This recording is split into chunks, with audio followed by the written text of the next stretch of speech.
Party তথা NDA সরকারের প্রথম ক্যাবিনেটের পক্ষ থেকে আন্তরিক ধন্যবাদ এবং অভিনন্দন জানাই। আমরা যে গুরুদায়িত্ব নিয়েছি, চলার পথে সংবিধানের চতুর্থ স্তম্ভ মিডিয়ার একটি গুরুত্বপূর্ণ ভূমিকা রয়েছে। আপনাদের পরামর্শ এবং সহযোগিতা ভারতীয় জনতা পার্টির পরিচালিত ক্যাবিনেট আন্তরিকতার সঙ্গে আশা করে। আমরা আজকে প্রথম ক্যাবিনেটের মিটিং করেছি। আমার সাথে মন্ত্রিসভায় যারা যোগদান করেছিলেন 5 জন আমার অত্যন্ত গুরুত্বপূর্ণ সতীর্থ, সম্মানীয় দিলীপ ঘোষ মহোদয়, সম্মানীয় অগ্নিমিত্রা পাল, সম্মানীয় অশোক কীর্তনিয়া, সম্মানীয় ক্ষুদিরাম টুডু, সম্মানীয় নিশীথ প্রামাণিক, তারা আজকের এই ক্যাবিনেটে গুরুত্বপূর্ণ ক্যাবিনেটে অংশগ্রহণ করেছে। এর বাইরেও মুখ্য সচিবের নিয়ন্ত্রণে সরকারি আধিকারিকরা এবং মুখ্যমন্ত্রীর দপ্তরের উপদেষ্টা সহ অন্যান্যরা ক্যাবিনেটে আমাদের সহযোগিতা করেছে। আমি গোটা রাজ্যের মানুষকে ডক্টর শ্যামাপ্রসাদ মুখার্জির এই পশ্চিমবঙ্গ ভূমি আপনারা যে গুরুদায়িত্ব আমাদের কাঁধে তুলে দিয়েছেন, মাননীয় প্রধানমন্ত্রী নরেন্দ্র মোদীজির মার্গদর্শনে এই ক্যাবিনেট সুশাসন, সুরক্ষা এবং ডবল ইঞ্জিন সরকারের যে চলার পথ রয়েছে, যা অন্যান্য 20টি রাজ্যে চলছে, সেই পথে অগ্রসর হবে। এটা আমি পশ্চিমবঙ্গের দলমত নির্বিশেষে, বর্ণ ধর্ম নির্বিশেষে বাংলার জনগণকে আশ্বস্ত করতে চাই। এই মন্ত্রিসভা, এই সরকার for the party, by the party, of the party ব্যবস্থা তুলে দিয়ে সংবিধান প্রণেতা প্রাতঃস্মরণীয় ডক্টর বাবা সাহেব আম্বেদকরের সংবিধানের প্রধান যে ভাষা for the people, by the people, of the people ভিত্তিতে চলবে। এবারে কাজের কথায় আসি। আজকে আমরা ক্যাবিনেটে, প্রথম ক্যাবিনেটে 6টা সিদ্ধান্ত নিয়েছি। প্রথম, পশ্চিমবাংলার গণতন্ত্রের যে মহোৎসব হলো, দীর্ঘদিন বাদে মৃত্যুহীন, ভয়মুক্ত, অবাধ নির্বাচন গোটা ভারতবর্ষ কেন, গোটা পৃথিবীর মানুষ দেখল। তাই একটা প্রদেশের নির্বাচন নিয়ে আজকে বিশ্বের বিভিন্ন সংবাদ মাধ্যমে আলোচনা হচ্ছে।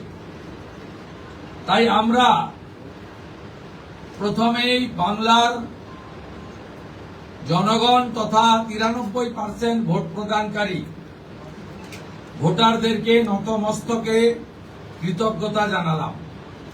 সাথে ভারতের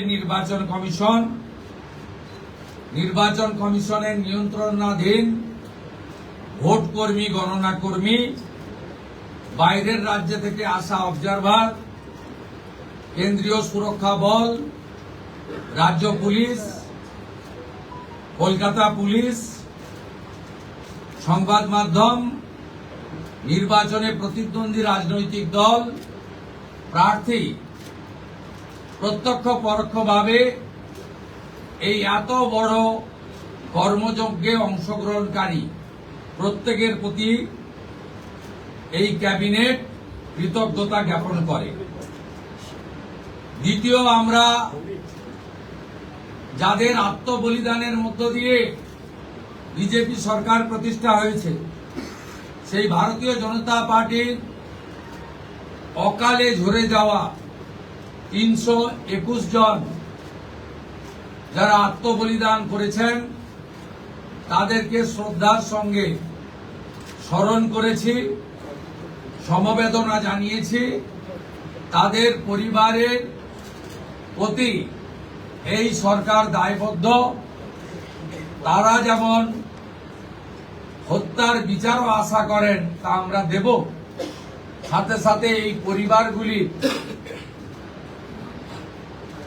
সামাজিক এবং অন্যান্য কল্যাণকর সমস্ত দায় দায়িত্ব আমরা এই সরকার কাঁধে তুলে নিলাম।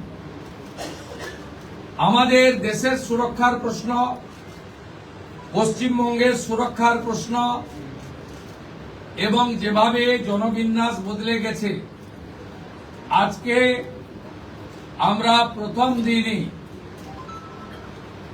আমরা কেন্দ্রীয় স্বরাষ্ট্র দপ্তর তথা বিএসএফ এর সীমান্ত সুরক্ষিত করার জন্য জমি ট্রান্সফার প্রক্রিয়া আমরা আজকে অনুমোদন দিলাম এবং আজ থেকেই ল্যান্ড ট্রান্সফার প্রক্রিয়া শুরু হবে।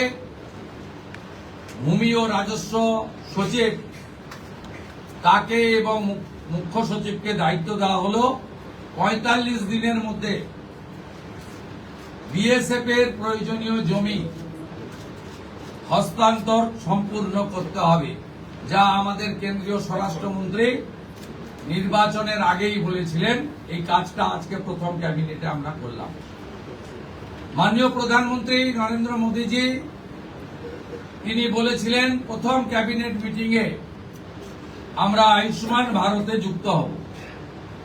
আমরা আয়ুষ্মান ভারতে যুক্ত হলাম এবং সংশ্লিষ্ট দপ্তর কেন্দ্রীয় স্বাস্থ্য দপ্তরের সঙ্গে প্রয়োজনীয় যে এগ্রিমেন্ট অন্যান্য যে বিষয়গুলি রয়েছে সেটা স্বাস্থ্য সচিব, মুখ্যমন্ত্রীর দপ্তরের উপদেষ্টা এবং মুখ্য সচিব মিলিতভাবে অতি দ্রুত সম্পন্ন করবেন।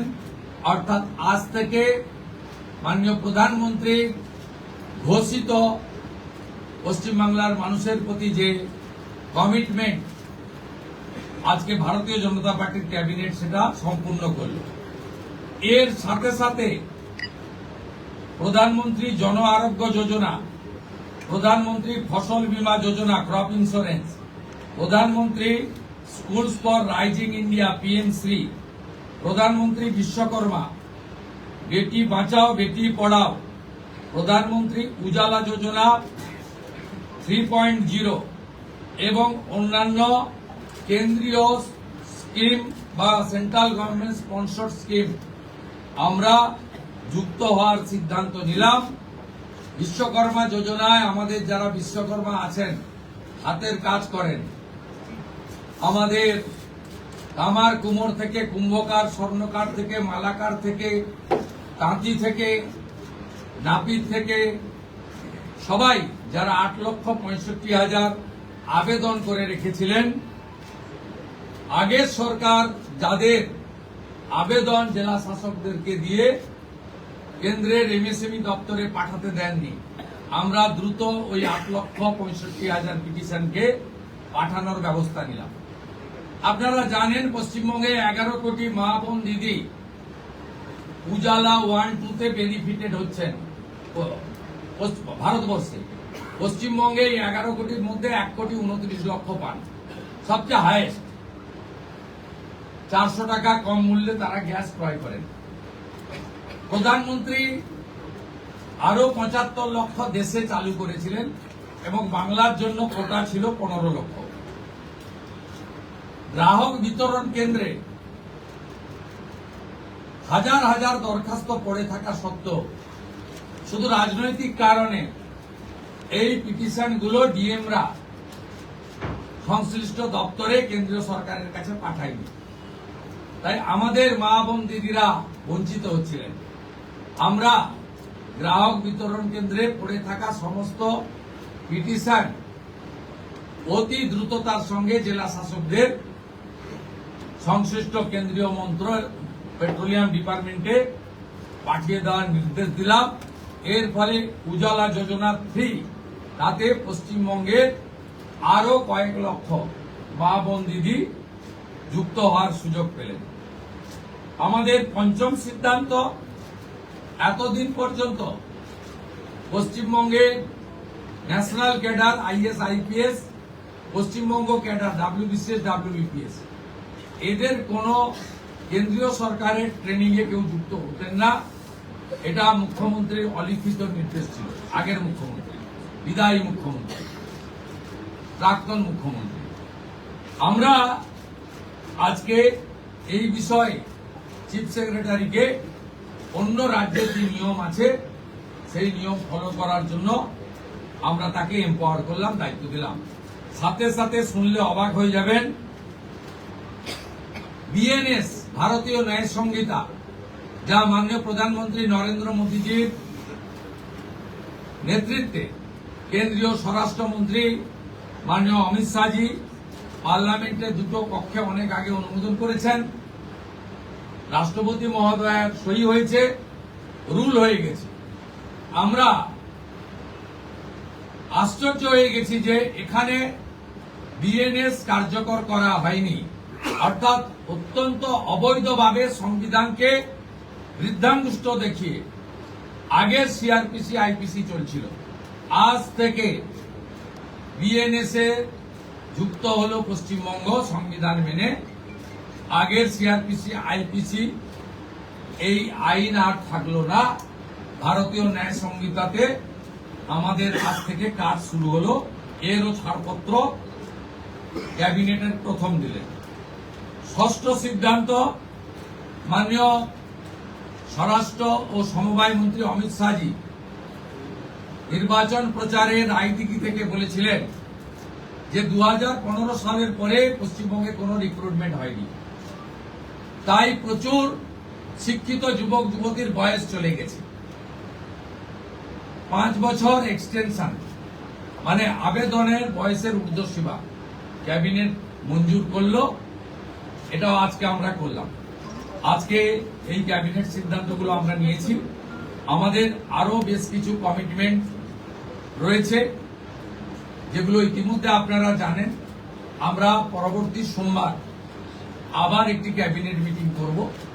সেক্ষেত্রে আমাদের আরো আমাদের আরজিকর সহ নারী নির্যাতনের বিষয়ে, প্রাতিষ্ঠানিক দুর্নীতির বিষয়ে, পে কমিশনের বিষয়ে, এরিয়া ডি এর বিষয়ে, এই যে বিষয়গুলি আছে আমরা পরবর্তী ক্যাবিনেটে সেগুলো করব। কারণ আমরা আমাদের যে অফিসিয়াল কাজকর্ম দেখে আমাদের খুব বেশি সময় আমরা পাইনি।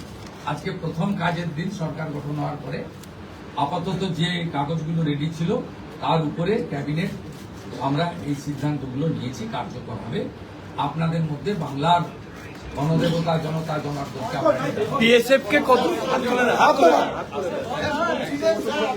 আমাদের ক্যাবিনেটে মাননীয় মুখ্যমন্ত্রী প্রয়োজন হলে নিশ্চয়ই সাংবাদিকদের সঙ্গে কথাবার্তা বলবে, প্রশ্ন উত্তরেও অংশগ্রহণ করবে, কিন্তু সেটা প্রয়োজন ভিত্তিক।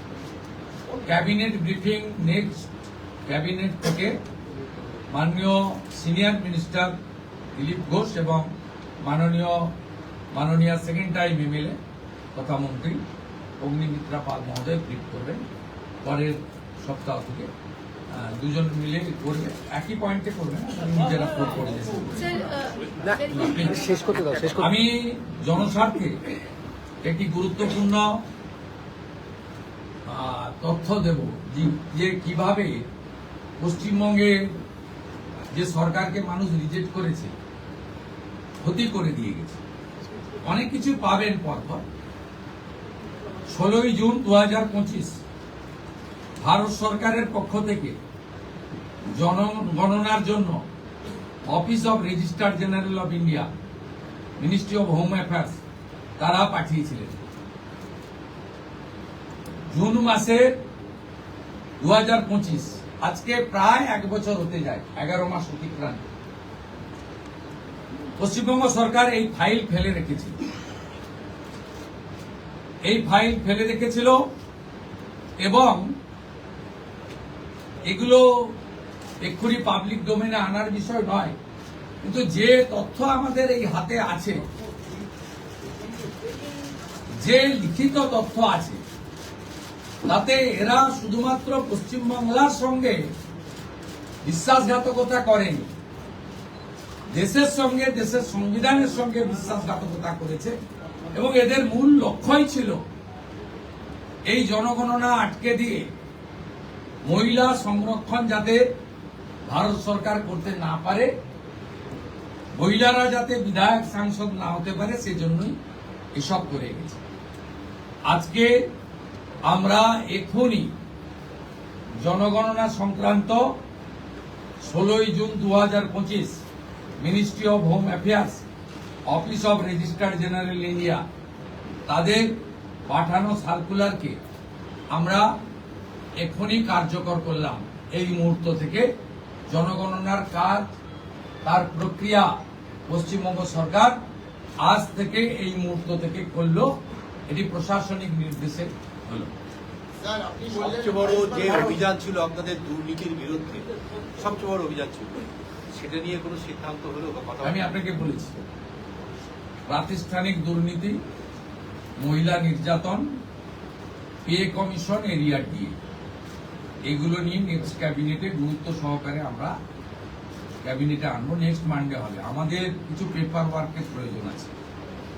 আমরা আগের মতো বাজেট হয়ে যাওয়ার পরে চন্দ্রিমা তুমি এটা বলে দাও, এভাবে সরকার চলতে পারে না। সরকার চলে তথ্যের উপরে, সরকার চলে নিয়মের উপরে এবং সরকারি সিদ্ধান্ত হয় সংবিধানের কতগুলো বিষয়ের উপরে। তাই এই গভর্নমেন্ট আমিত্বে বিশ্বাস করে না, আমরা নীতিতে চলবে এবং রুলস, অ্যাক্টস, সংবিধান, একে প্রায়োরিটি দিয়েই আমরা কাজ করব।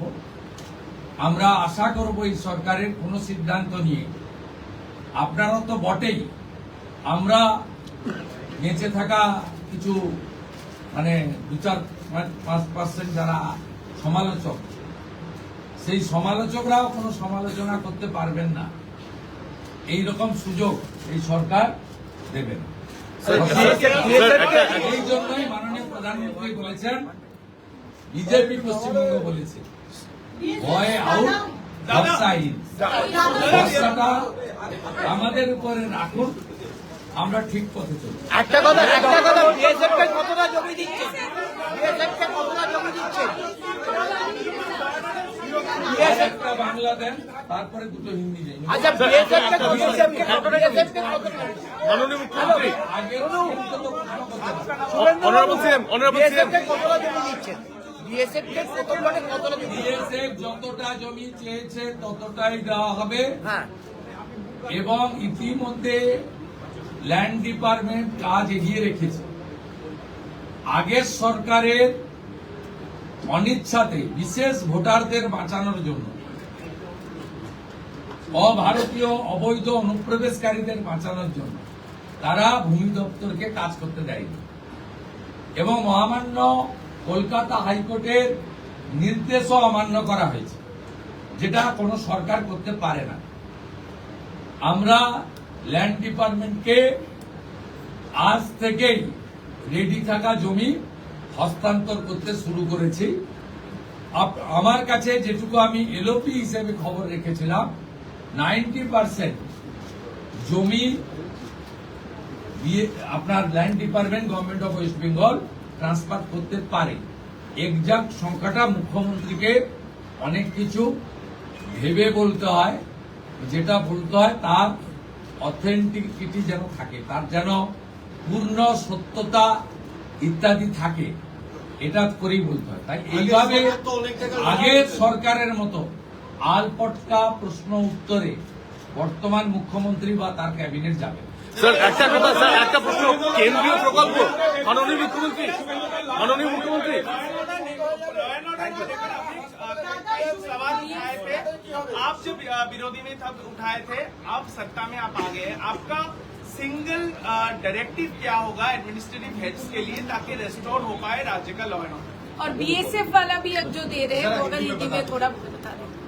देखिए, हमारी सीमांत सुरक्षा देश की सुरक्षा के साथ जुड़ा हुआ है। ये भारतीय जनता पार्टी का चुनाव में बहुत बड़ा कमिटमेंट था। देश हित में, बंगाल का हित में। इसलिए आज पहले कैबिनेट में हम लोग बीएसएफ को लैंड ट्रांसफर करने का डिसीजन ले लिया है।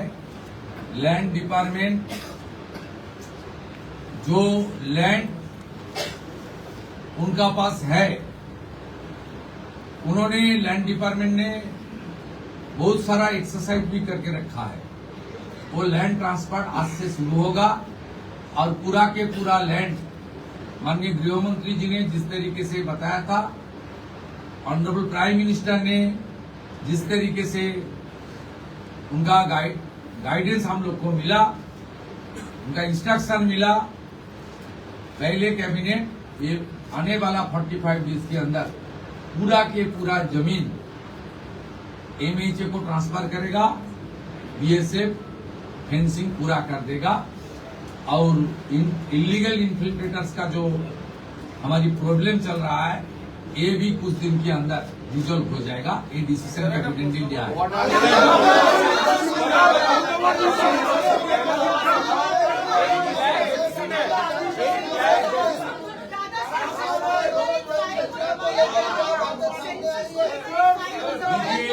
ये सरकार जो पीछे सरकार था जिनको जनता ने फुल्ली रिजेक्ट कर दिया, ये बड़ा मैंडेट बीजेपी को दिया।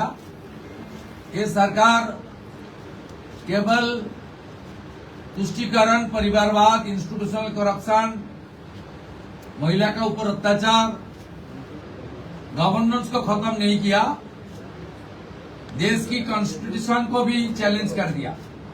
16 जून 2025 ministry of home affairs, office of registered general India notification किया था। आज तक 1 साल होने वाला है।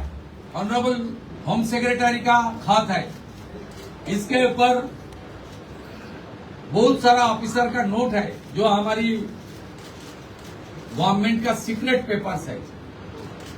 ये लोग सेंसस को रोक के रखा था। ये सेंसस रोक के रखने के लिए इसका एक ही प्लानिंग एक्ट था। खास करके जो हमारी माँ, दीदी, बहन, उनको प्रधानमंत्री जी ने रिजर्वेशन देने के लिए, डिलिमिटेशन करने के लिए जो कोशिश कर रहा है, उनको रोकना। ये बहुत हम लोग इसको फैक्ट फाइंडिंग कमेटी भी करूंगा, इसलिए कौन इसके साथ जिम्मेदार है वो तो आने वाला। लेकिन आज एडमिनिस्ट्रेटिव ऑर्डर कर दिया हम लोग, आज से ही सेंसस का काम शुरू हो जाएगा। 11 महीने के बाद ये इम्प्लीमेंट हो रहा है, इसलिए आपको सामने मैं इसका खुलासा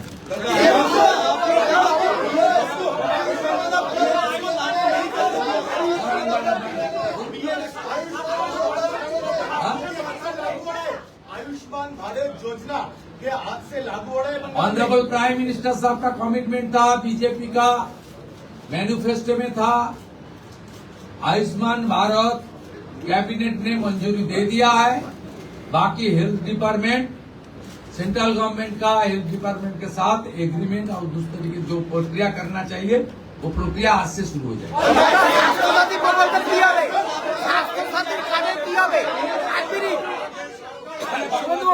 शुभेंदु बाबू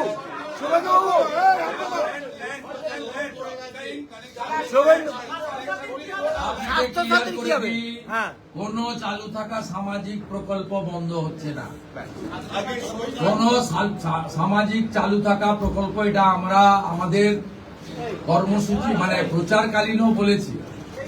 কোন চালু থাকা সামাজিক প্রকল্প সে 30 বছর আগের হতে পারে, 10 বছর আগের হতে পারে, কোন সামাজিক প্রকল্প আমরা বন্ধ করছি না।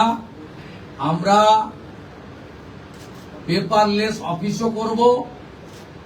আমরা সমস্ত পোর্টালগুলোকে আপডেটও করব এবং সমস্ত বেনিফিশিয়ারি ডিবিটির মাধ্যমে, যেটা নরেন্দ্র মোদীজির নেতৃত্বে দেশের সরকার করেছে, ডাইরেক্ট বেনিফিট ট্রান্সফারের মাধ্যমে হবে এবং সবটাই স্বচ্ছতার সঙ্গে হবে।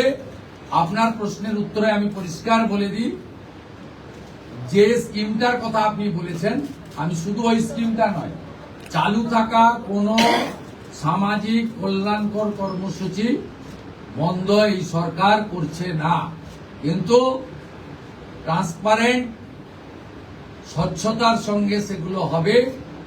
কোন মৃত ব্যক্তি তিনি কোন সামাজিক প্রকল্পের সুযোগ পেতে পারেন না, আপনিও বলবেন না পাওয়া উচিত না। কোন অভারতীয় তিনি ভারতের কোন প্রদেশ বা জাতীয় সরকারের কোন বেনিফিট তার পাওয়া উচিত নয়। তাতে আমার প্রশ্নে, আপনার প্রশ্নের মধ্যে আমার সব উত্তর আছে।